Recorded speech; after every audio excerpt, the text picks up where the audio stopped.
Hola familia y mi gente de YouTube. Hoy volvemos con un nuevo tutorial, el cual puede ser de interés para usted como para su familia.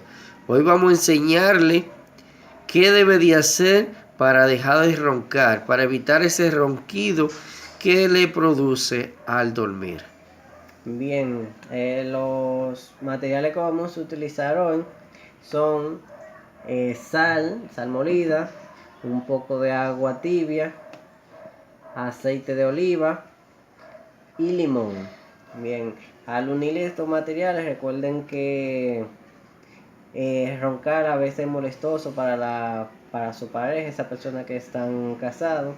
Eso puede traer dificultad en el matrimonio por ese ronquido molestoso que le sucede a alguna persona. Pero mezclando estos ingredientes, esto le va a funcionar y dejará de roncar. Recuerde que esta mezcla la va a utilizar solo por 15 días, consumiéndola en la noche antes de acostarse. Bien, entonces la preparación es: tomamos agua tibia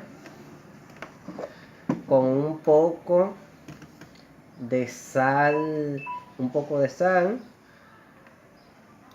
le echamos un poco de aceite de oliva.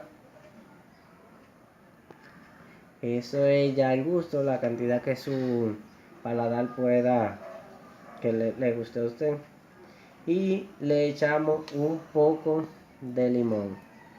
Le exprimimos un poco de limón.